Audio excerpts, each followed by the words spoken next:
বিরল একটি speaks macaw নিয়ে বেকায়দায় পড়েছেন ভারতের অন্যতম শীর্ষধনী মুকেশ আম্বানির পরিবার।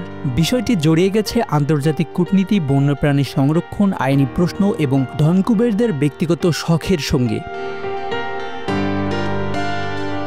স্পিক্স ম্যাকাও আকাশী নীল রঙের দুর্লভ টিয়া 2019 সালে বন্য পরিবেশ থেকে আনুষ্ঠানিকভাবে বিলুপ্ত ঘোষণা করা হয়। পরবর্তীতে জার্মানি এবং ব্রাজিলের যৌথ উদ্যোগে প্রজনন কর্মসূচি চালু হয় এবং কিছু টিয়াকে ব্রাজিলে আবার ফিরিয়ে আনা হয়।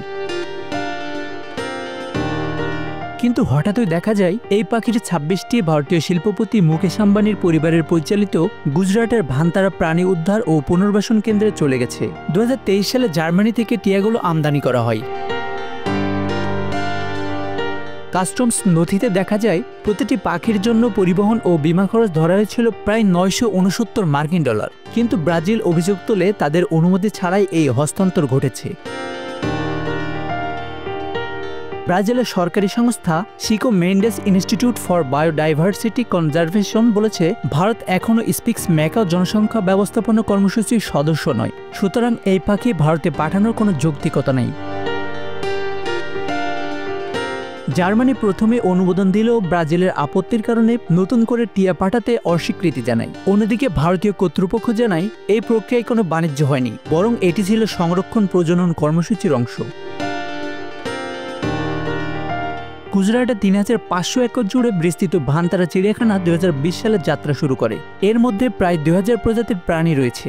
রেকর্ড অনুযায়ী 2022 সাল থেকে কেন্দ্রটি বিদেশ থেকে এনেছে হাজারো বিরল প্রাণী। 2896টি সাপ, 1431টি কচ্ছপ, 219টি বাঘ, 149টি চিতা, 105টি জিরাফ, 62টি শিম্পাঞ্জি, 20টি গন্ডার সহ আরও অসংখ্য প্রজাতি। ঘোষিত মূল্যে এসব চালান ছিল প্রায় $9 মিলিয়ন। যদিও কর্তৃপক্ষ বলছে এটি কেবল পরিবহন ও বিমার খরচ।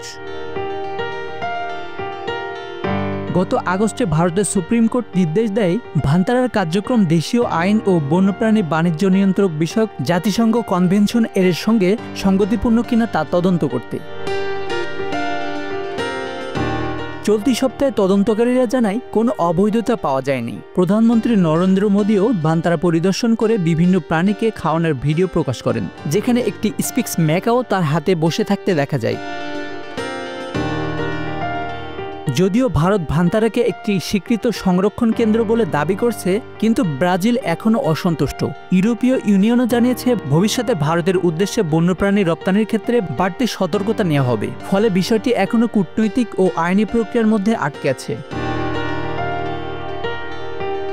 একদিকে বিলুপ্তির মুখ থেকে টিয়াকে বাঁচানোর বৈশ্বিক উদ্যোগ, অন্যদিকে বিশ্বের অন্যতম ধনী পরিবারের ব্যক্তিগত উদ্যোগে বিরল প্রাণীর বিশাল সংগ্রহ। এই দুই বাস্তবতা স্পিক্স ম্যাকাওকে আবার আলোচনার কেন্দ্রে নিয়ে এসেছে। ভারত, জার্মানি ও ব্রাজিলের মধ্যে সমাধান খুঁজতে আলোচনার চেষ্টা চলছে, তবে বিতর্কের শেষ কোথায় দাঁড়াবে তা এখনও অনিশ্চিত। Bangla affairs news desk.